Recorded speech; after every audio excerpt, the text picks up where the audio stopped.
Well, Jake was just really just a tremendous individual, and he was a kid who wanted to do this type of job. He wanted to have a purpose in his life, and that shows even in his prior military experience. He'd been deployed on tours of duty, including Afghanistan, so in harm's way protecting our country.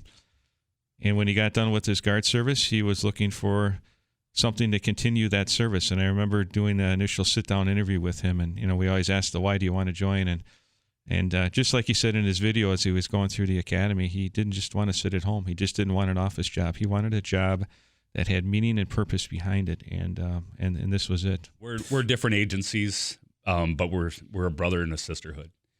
Regardless if you have a brown uniform, a blue uniform, a green uniform, it doesn't matter. We all care about each other. We're all public safety, and we're in this together. Our people are hurting. I'm choking up just talking about it. I mean, all of us just coming together and working through those things. But we're a tight knit group. All area first responders and those that provide public safety, and so a number of our individuals know the Fargo officers and have friends over there, and same with West Fargo-Moorhead, Clay County. And so anytime that this happens to anyone in any sort of public safety in our area, it affects all of us very deeply. It's the most tragic of all situations. A man serving this community in blue and others standing right alongside him who have been wounded critically. It's just everything happening here that we've seen happen across the nation. And it came home. Now, today on News and Views, we're going to bring you people that were in the heart and soul of this, that are leaders of the individuals that we need to respect, to represent. And so we're going to do that. We're going to get a chance to visit with Police Chief Dave Zibolski in just a second. Steve Dirksen is going to join us, Chief of the Fargo Firefighters, and their group. You're going to be awful impressed with what their group did as well. We're going to get a chance to visit with Jesse Jahner, Cass County Sheriff, and of course, I asked Tyler Axness, who does Afternoons Live here, to join me. Tyler, good to have you. Oh, Joel, I wish I could say it was good to be here, but as you said, this is one of those tough moments in this community to really unpack what happened and still digest and try to understand how here. Let's bring the chief in. Chief Zibolski, we have to begin this way. Our sympathies, our thoughts, our prayers. I'm speaking for everybody listening. Everybody listening when they say that they just want to convey that to you, that everything they can do, anything they can do to help, they will. Well, we really appreciate that, Joel. Your condolences, your thoughts, your prayers, and that of our community mean a lot to our department members right now. I think this is just a tremendously tragic time for all of us, and I think their ability to see that support in the community really, really helps them as we try and move forward here. Just a little bit of background, folks. At 3:40 or 2:43, there was a call for an assistance at a crash site, not emergent. Bloody noise, that type of thing. 3:46, announcement of a critical incident at the 25th Street and 13th Avenue. In other words, folks, it was right across the street from where I'm at. That's exactly where it was. Right across the street from where I'm at, maybe a little bit to the north. Then, at 4:25, the announcement comes out so that the community's tension can go from a peak down to the announcement of no threat to the public announcement. Of course, what happened in between all of that is the tragedy that we're talking about. Chief Zibolski, describe to people who Officer Whalen was. Well, Jake was just really just a tremendous individual, and he was a kid who wanted to do this type of job. He wanted to have a purpose in his life, and that shows even in his prior military experience. He'd been deployed on tours of duty, including Afghanistan, so in harm's way protecting our country. And when he got done with his guard service, he was looking for something to continue that service. And I remember doing the initial sit-down interview with him, and we always asked the why do you want to join, and just like he said in his video as he was going through the academy, he didn't just want to sit at home. He just didn't want an office job. He wanted a job that had meaning and purpose behind it, and this was it.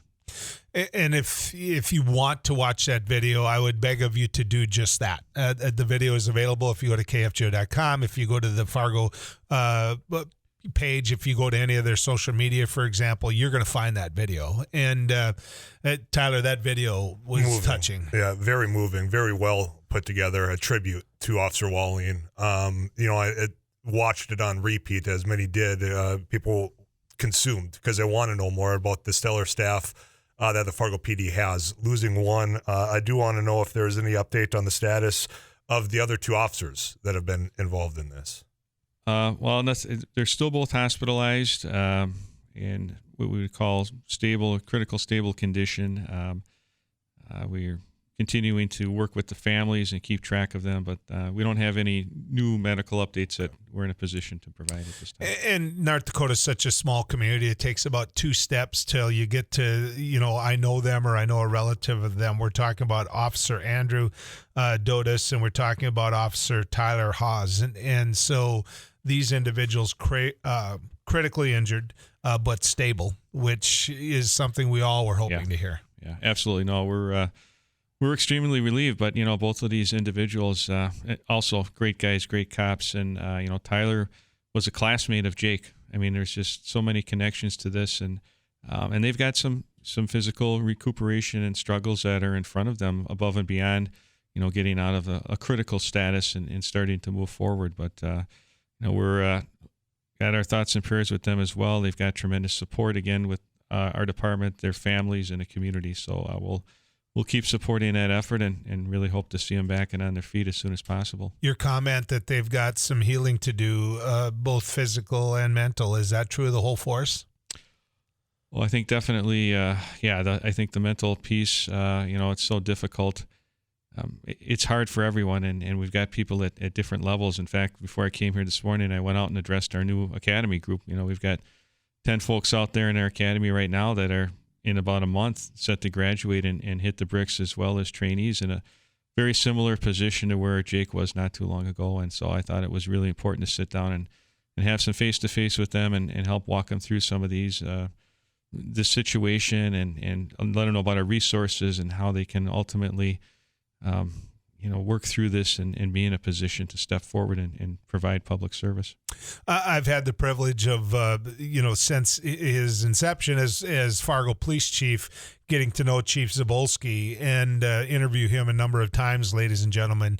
And the last thing I ever wanted to do was see him sit next to me in this studio with a black band across his badge. And if you go to KFGO.com, you're going to see just exactly that. Tyler, I know you have more questions as well. Well, and Chief, I have some questions regarding the incident itself. What happened on Saturday during the press conference, and you can correct me if I misheard, but the suspect was not involved in the initial car accident. Is that accurate? Well, I'm not able to say that with certainty, and that's, I think at the press conference I said we don't think, but the investigation that's being conducted by the North Dakota Bureau of Criminal Investigation and the FBI will really determine a lot of things that we just don't know right now. Without providing any more information, I have to leave it at, I don't think he was involved in the accident. There's certain things that we just need to figure out before we can say more, I think. And those would be the entities that at some point would provide some more public information. But right now it's important that they're allowed to kind of dig into this and figure out what was all involved. Was it a setup? Well, again, I can't say for sure if it was a setup, but it certainly was an unprovoked attack on our officers. The whys and the whats we don't know, but I think without any doubt, this was a situation that, for whatever reason, this individual decided to randomly attack our officers with gunfire. How much information has your staff been able to pull out since the event? It was Friday. We're sitting here on Monday. I know your staff, as professional as they are, they called us to get the video, our security video. I'm assuming they did that same thing with Big Top Bingo, which probably would have been an even better angle. I mean, how much information have you been able to pull together? Well, we've got, some basic information. And again, all of the investigative pieces have been turned over. We know that Officer Zach Robinson was also involved in this and ultimately, shot and killed this suspect, preventing again, others from getting harmed and allowing that medical attention to go to Andy and Tyler and Jake as quick as possible. This affects him as well. And so we don't have a lot of details. We do have a liaison working with BCI, but again, we're not getting all the information, and there's obvious reasons for that. So we know a little bit more than we did on Friday, but there's really nothing more that we can talk to the public about at this juncture. That might be the answer to the question that I have, because it wasn't long after when it was all clear that there was no threat remaining to the public, Chief, that it was announced that there was about to be a search conducted at an apartment further south here. And the way I understand is we were waiting on a federal warrant to come to conduct that search. So the question I have is how this escalated up to the FBI being involved here. Well, I think a couple of things. And again, I don't have all the details, but I know that just from my past experience, anytime an officer's killed in the line of duty, the FBI and other federal entities always jump in and are there to provide any possible assistance that they can provide. And I think as this investigation continued, and again, when we're talking about the guns, the firearm involved in this particular situation, that also is an appropriate federal investigation, again, depending on all of the details that we don't know. Why did this person do it? That kind of stuff. Is there any indication, Chief, that the feds were watching him? Not that I'm aware of at all, no. Okay. Go ahead, Tyler. Well, and that's, the questions of the accident, of course, that led to this tragic shooting. And then was there something in the vehicle that led to the identity of, hey, we got to go search this apartment building? What led to that immediate, we're going there now? Well, I think that's just a basic investigative step. I mean, that's, the apartment where this person lives. So in any investigation, that would be the next immediate step. And I think, again, the urgency is because of what occurred, and you've got a weapon involved. And so I think that the FBI, properly helped out. And I mean, they've been working in tandem with BCI and from the beginning here, so we appreciate their assistance. Your officer that you lost, this has got to be one of the hardest. There's a lot of people, myself included, and I want to be clear about that want more, want it quicker, want you to hold a press conference, want this now, I get it, I understand it, that's part of it. To be in your position, and to be in a position of leadership in a community where you've lost a young man so willing to serve, how hard is that phone call to make? Because that family you're going to reach out to is going to want to hear from you, and you're going to have to call. I mean, I can't possibly imagine a worse job.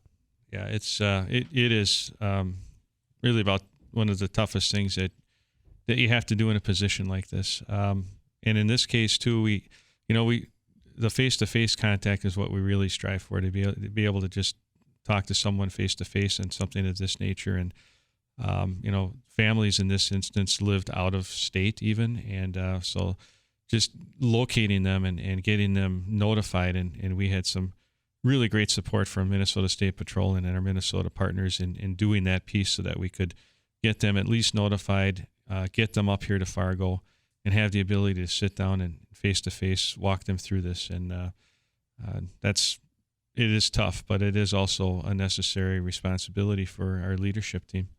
Officer Wallin is just 23 years old. I mean, you come in here all the time and you look at me and say, getting new, quality, talented people ready to serve and everything that goes into it and the passion that comes. I mean, he was the poster child of the type of individual you were trying to recruit and bring into this community. Right. I mean, that when you say the mental situation for the police force, if you're one of your veterans, he's the guy that puts a bounce in your step. Mm-hmm. He's the guy you're looking forward to training. Yeah. Yeah, absolutely. And, I was just talking to Jake's dad last night, and here's the thing about our team and those people and how we're going to continue to serve in honor of Jake is, his dad told me, if I'd have told Jake he was going to get shot the next day, he still would have went to work, because that's how committed he was. That's how purposeful he was. And I think that's just a tribute to the type of character and integrity that he has. And then in talking to the new officers today, too, we had that same discussion. I'm like, how we honor Jake? We move forward and we serve in his honor. We're going to take a little break. And folks, I'm not going to lie to you. We're not going to open this up to questions for the public. We're not. You're hearing what he's saying. He can tell you what he can tell. And so to try to put him in a position, or even, quite frankly, I'm going to just say this, put him in a position where we're going to get critical about any of this, it's not going to happen today on News and Views. It's not. This is a department that's been punch gut. And you know what we're going to do? We're going to make sure the information that the chief wants to get out gets out. Stick around. More coming your way right here on News and Views. Tyler, I'm going to put some names out there. Mohammed Barakat, am I pronouncing that right? That's the way I've led to believe, yes. He's the individual that was taken down. The one individual, and we're sitting here visiting with Fargo Police Chief David Zibolski, who lost one of his own in that shootout, that murder by Mr. Barakat. There was an officer. The officer that ended up and put an end to this, what was going on, named Zachary Robinson. Now, the reports came out, and then visually you could see some of this. With all the courage anyone could have in the world, he walked right at him, and he put an end to this carnage. I mean, you must be very proud of him. Well, we all are. The whole department, the community, Zach, under fire, just extreme courage, valor, responded to what he'd been trained to do. And his calmness in that situation is just incredible. And if he hadn't have acted and done everything exactly how he did it and as quickly as he could, we might not have two officers still in the hospital, because that ability to end that threat of death to others, allowed those firefighters to be in a position to get back out and provide life-saving care to our cops. And again, every second counts in a situation like this. I just want to let you know that the word had gotten to me that BCI, the FBI, all of these different agencies are working this and handling this and holding meetings. And so I just want to repeat again, I, like everyone, want it yesterday, but this is going to take some time. The threat there's nothing else to worry about in relation to this individual, correct? Correct. We have no threat information, and if we did, we would most certainly make the public aware. But again, the importance of this investigation and why it might take a little longer is the depth and breadth of that, because as I said at the press conference, we don't know the whys. But certainly this is a unusual circumstance. It's a complete unprovoked attack on law enforcement and our firefighters, actually. And so why? And to what end? And was there any other legs to this? We don't know those answers. And that's what really BCI and the FBI are working on. And we have to give them the time to do that. There's a lot of pieces to doing that type of an analysis and investigation. I have about 20 seconds before I know you have to go.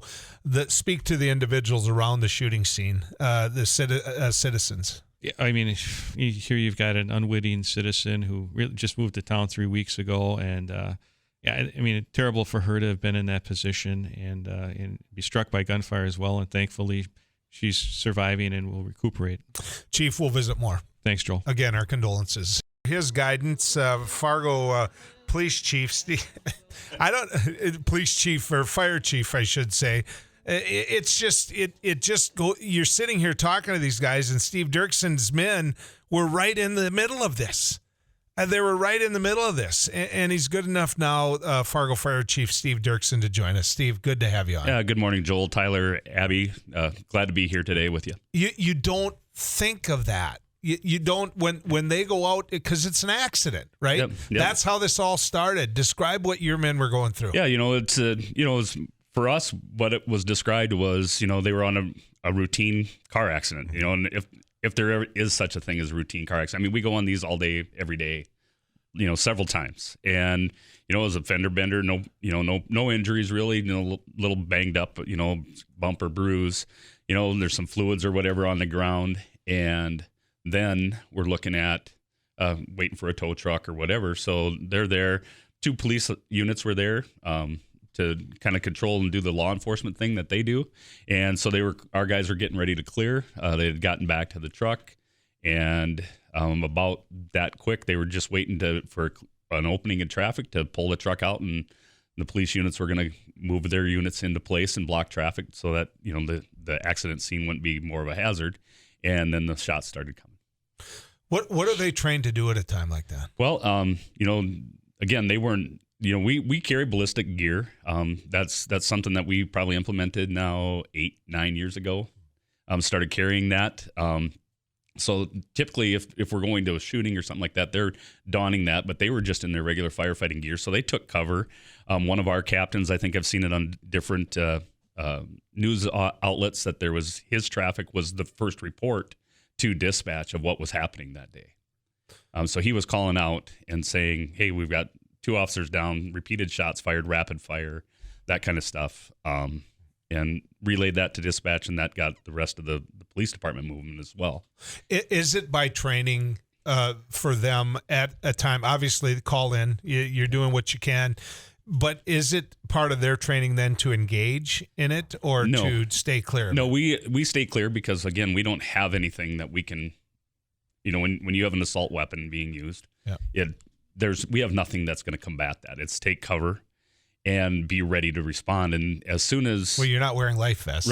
Right. So as soon as the officer had put the suspect down, then our guys donned their PPE, not knowing if there's additional folks out there or whatever, donned their ballistic gear, grabbed our medical bags, and rendered care. I mean, they were there within seconds. And Steve, that's one thing that I just heard from Chief Zibolski that really stood out, and giving kudos to your staff, your crew, your members for performing those life-saving measures that very well could have saved the lives of these 2 other officers. Absolutely. And that's what we do. We train, and we do this together with PD often. We do a lot of training together. We work on active assailant type situations.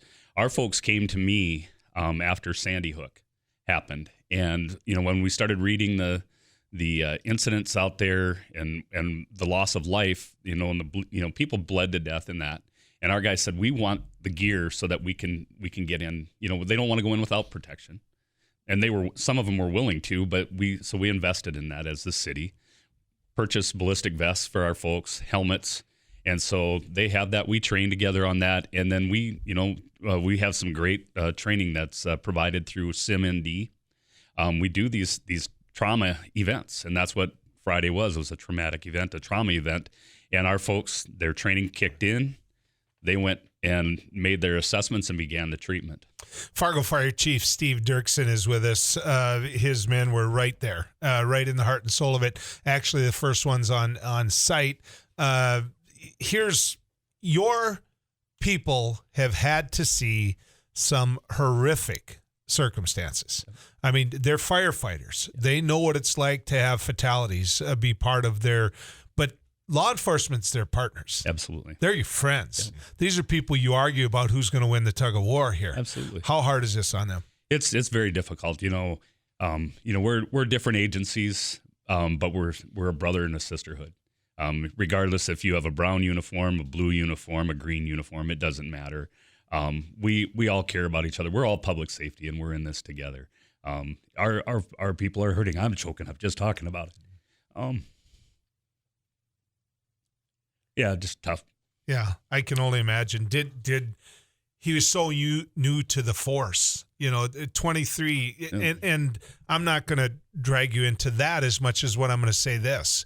It's your job, and the man that you heard right before you, folks, Dave Zibolski, it's your jobs to bring new people into this profession. Yep. That's one of the things that in having the pleasure of meeting you, you always talk about recruiting quality people. Yep.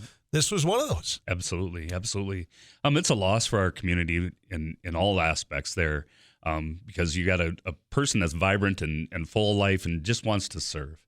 And, 3 months working on the job and this happens. And so, yeah, we're always looking for these people that care about a community, want to serve, want to protect, know that there's dangers in the job. I mean, we knew this, but I started this bit in the fire business 34 years ago, and when I started, this was never on the radar screen. I never dreamt in my mind that I would be purchasing ballistic gear for firefighters. We would never have been, in a situation that I thought of, back in 1989, that I would be, or any of the firefighters that I would ever work with would be in a situation like this. Maybe in a big city, but not in the communities that I've worked in. The healing process that this community is going through, we know certainly with Fargo PD, we see the level of support coming out for your staff as well. But for those individuals that were there that bravely went back out, performed those life-saving measures, what's that process look like? Are they on paid leave to take the time they need to heal? I'm just curious. Yeah, no, we offered them on Friday evening if they wanted to go home. Sometimes, people deal with situations in different ways. Sometimes it's you want to be with the people that you're with, that you went through it with, and process that out and talk about it, because you can, firefighters and cops, we can talk to each other about stuff and do it in a way that maybe, just how to process it. And but some of our folks chose to go home and be with their families. Our staff here that was working on Friday contacted everyone at the stations and said, call your families, let them know that you're all right, that you were not involved or whatever it was. And so doing that, but then they're part of the process. I've been in contact with them over the weekend, making sure everybody's okay. They've had an opportunity to debrief this with the other folks that were involved in the incident, and then we'll continue on with mental cares as whatever's needed. If there's counseling or group therapy or whatever it needs, we're going to make sure it happens. So, you're sitting there in a situation where obviously you guys are there first. This is happening. This is going down.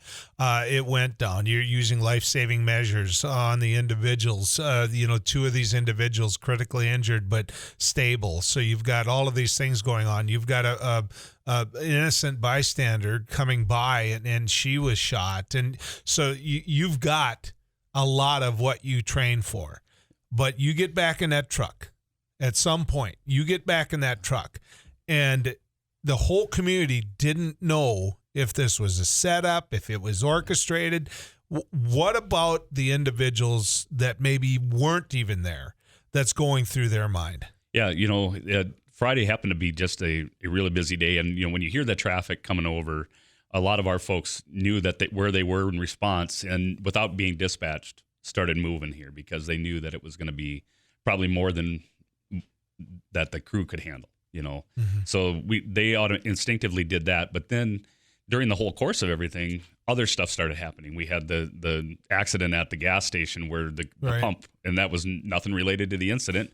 But everybody wonders, is this a plan? It happened here. Yeah, absolutely. I got word about the accident from somebody that was there when it happened. Yeah. They called me, and we're, of course, working on all of this. And Tyler's in the studio. I call in the studio, and I said, I don't think this is any part of this, but we don't know. I call in, we get it out there, and it is confusing to people. It was confusing to them. Is this part of what else could be going on out there? Yeah, I kind of attributed Friday a little bit, going back to just my memory of working. I was actually working on 9/11, and so when that happened, we just kind of shut down. But then anytime something happened, an alarm came in or something odd, or everybody was just on pins and needles, and that's how we react. Because is there something related? Is there something else going on? Is there a connection or whatever? So that's that awareness, that heightened sense that firefighters, police officers, EMTs, paramedics all get when something's going on. You're like, okay, hold on, is there anything else related here that's going on that we have to be on? You just get that hair stands up on the back of your head, and you're paying attention. You're looking at everything that's there. Your organization, your department partners with so many others. Have you heard from them? Because, you're a leader in the state, in the region when it comes to fire protection, but being that first responders. And have you heard from any of the other individuals? Oh, yeah. I've been contacted by chiefs across the state.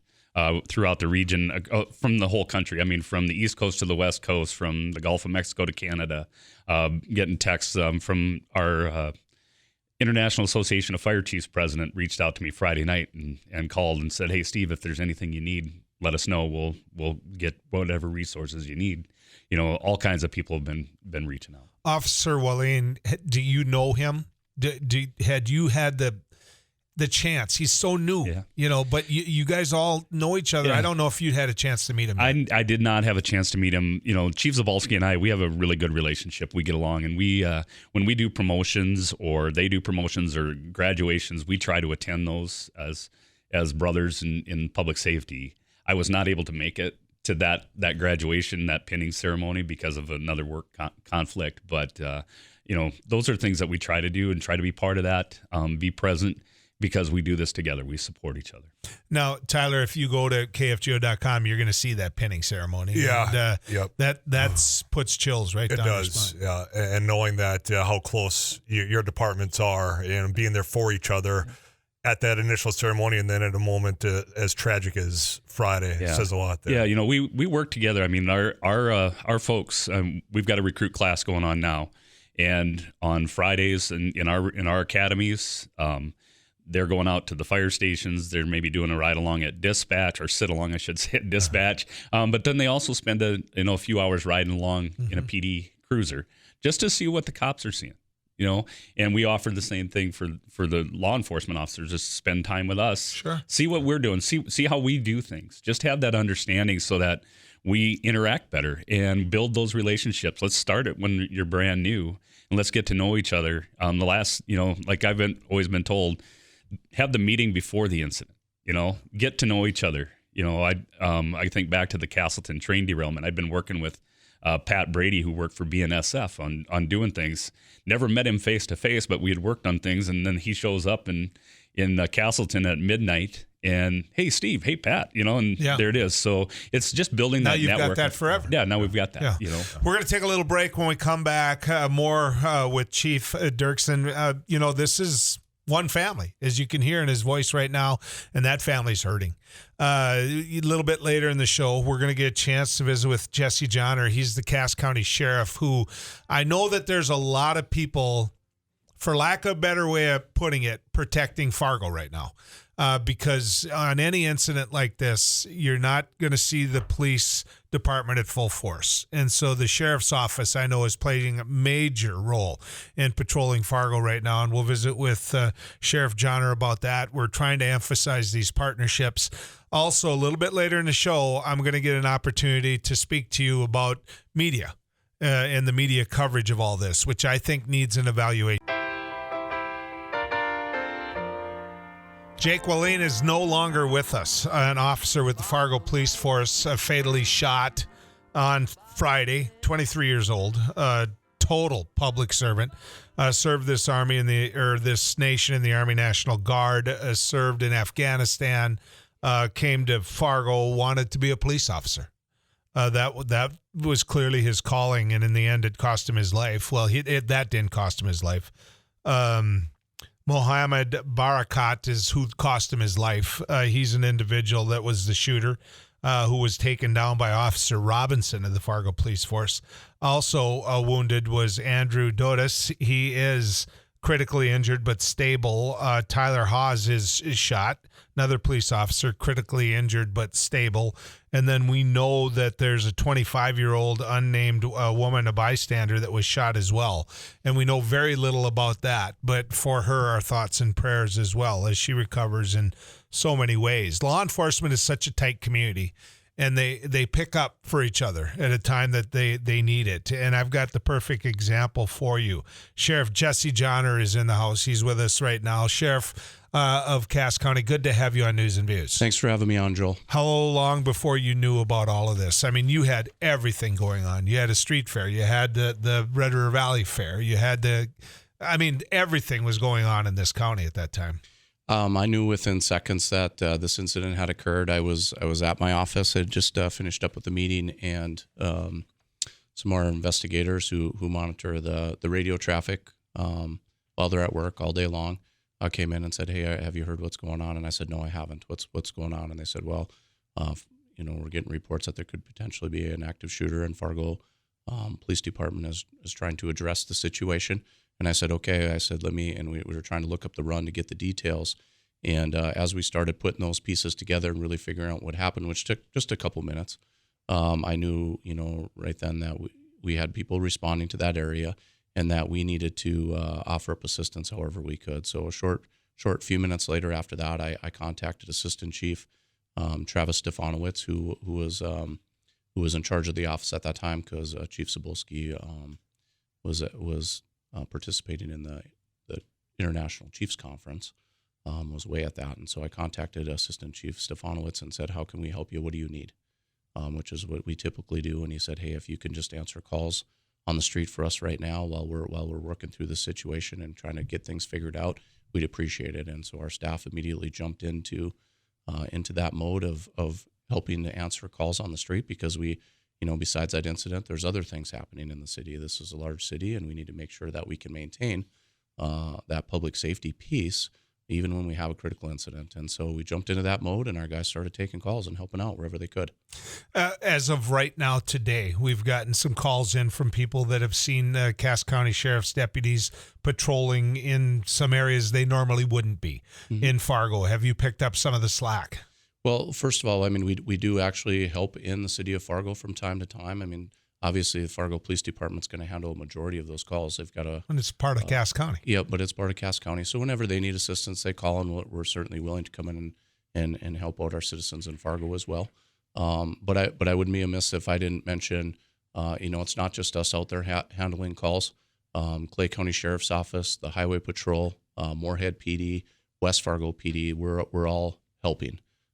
Contributing. And I've been in contact with all of the leaders from those organizations pretty regularly as we work to kind of staff and put the staffing together to cover those calls. And as you know, Joel, we have very good leadership in this area from all those agencies I just mentioned.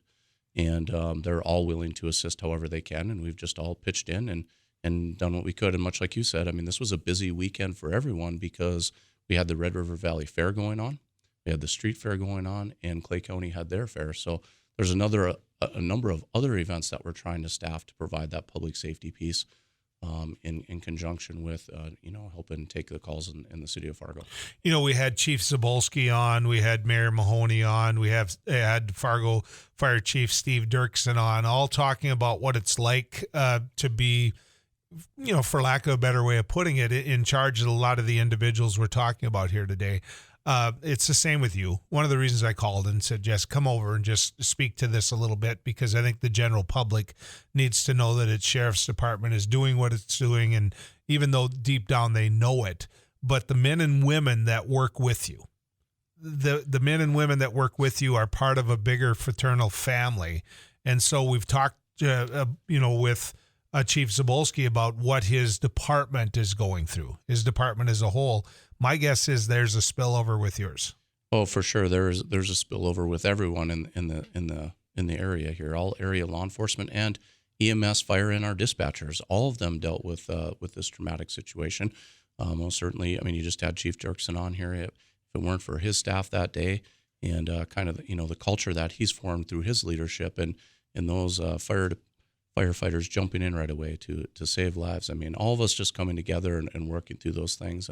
But we're a tight-knit group, all area first responders and those that provide public safety. And so a number of our individuals know the Fargo officers and have friends over there, and same with West Fargo-Moorhead, Clay County. And so anytime that this happens to anyone in any sort of public safety in our area, it affects all of us very deeply. Was he on your radar? Was the shooter on your radar at all? He was not on our radar at all. No. Did you know of him in any way, shape, or form? Our agency has a contact with him in the past, but not in a negative light. What type of capacity did you have some interaction? Well, and I can't talk to a lot of that because some of that's still being investigated, and we're still providing that information to the investigation. So can't really elaborate on that stuff too much, but it wasn't anything that would have led us down the path to believe that something like this would have occurred. Possibly happened. I spoke to, the Mayor Mahoney, and we talked about how it's like Sheriff Jahner, everybody knew this was going to end up in our backyard. It was just a matter of time. Well, that time is here now. Now we know that you can have a mass shooting for no semblance at all. No, did this surprise you, or can we just flat out expect to see more of this terrible, terrible act? Well, like you said, I mean, Joel, we never know when an incident like this could occur, and we talk a lot about active shooter incidents across the country, and how spontaneous they are. Our agency, along with Fargo PD, West Fargo PD, we've done a lot of training with our businesses in this area to try to help prepare people and give them ideas on how they could respond if something like this happens. But in this one, I think that's a lot of the troubling nature of this one is people just don't know the why. Why did this happen? Hopefully a lot of those questions can be answered in the investigation. I don't know if they will be, but hopefully they can. But I think that's why this one makes it so hard to process, is because of you don't expect this type of thing when officers are responding to a traffic crash to investigate, to help people out. You don't expect that someone's going to all of a sudden start firing upon them. Mm-hmm. And I think that's really the hard thing to really understand in this one right now. Who coordinates all this? Because, you mentioned the ongoing investigation, you can't speak to it. Totally respect that. Actually, expected it. But you've got Cass County Sheriff's Office, you've got the Fargo Police Force, you've got BCI, you've got FBI. Who's the one that you go to make sure everything goes through? Who's in charge? So I don't know all the ins and outs exactly, of every piece in this investigation. Chief Zibolski would have a little better handle on that, but certainly we've got federal partners involved in this. We've got our state partners with BCI. And so, each of those entities will have a point of contact, and they'll reach out at some point to that agency that's involved. And there'll be a conduit to, where that information is going to go. Mm-hmm. And so there's already been a lot of that happening already, because as you mentioned, there's a lot of different agencies involved in different ways. And we need to make sure that all the information is complete and that it gets to the right area to be investigated. So. And I know, because I was listening to the press conference, that you all got word out in a very professional manner that City of Fargo, you're going through the City of Fargo, but you're all working cohesively together. Mm-hmm. There's no question about that. So what happens now? I mean, with your department, what happens now? I mean, you're men and women that talk to each other every day. Where do you go from here? Well, I think right now our number one primary objective, right, is to assist in the City of Fargo and like we talked about already, answering those calls for service and really helping our partners, our Fargo Police Department partners, to work through this and get through it. And so, at some point they'll want to probably start adjusting back into taking those calls for service, and we're already kind of starting to do that a little bit, but also making sure that as they do that they're emotionally okay to do that. I mean, there's a lot of people that were affected within that department over this because they're, they were friends with Officer Walling. So this is a hard thing. And so that's going to be the number one primary objective, is to, at some point, we can see if we can start turning some of the service that they're going to provide back to them. And then from there, it's just really making sure that our guys are all right too, because they're affected by it. Like we've talked about before, there's a lot of questions on the why on this one. I mean, when you respond to a traffic crash, you don't expect that you're going to come up with gunfire. They weren't in the traffic crash. Yeah, and so everyone, all officers, I think, are kind of thinking in their mind, could I have been in this situation? And when you have that going on and people start questioning things and second guessing some stuff, we just need to make sure that our staff is okay as well. And so already, as we do our daily briefings each day before our officers take the street, we just make sure that everyone's okay. We remind them of the different types of services that we have to make sure that we can take care of their mental health needs and that they're okay to be on the street as well. Questions coming in about, was this planned? Was this staged? Was this an ambush? All of that information is still in a position where you can't speak to it. Fair? Mm-hmm. Yeah, that would be fair. I don't know all the details of the investigation, and certainly because of the very thing that I was just talking to you about, a lot of the whys. I mean, people want to know those. We want to know that as law enforcement. Certainly Chief Zibolski for his agency, and then our community as well. So I think we just need to let the investigation play out so we can get those answers, and hopefully we can get those. I mean, and we did get an opportunity to speak to Attorney General Wrigley, and he assured us that BCI is doing everything they can as fast as they can because they don't want this lingering out there as well. So. For sure, and there's some pieces that just take some time. Yep. So. Sheriff Jahner, thank you, sir. Thanks for what your men and women do, and let them know. Just like we said to the Fargo Police Chief Zibolski, let them know everybody's thinking of them at a time like this. I most certainly will, and thanks for getting me on so we can visit with our citizens a little bit and talk about this.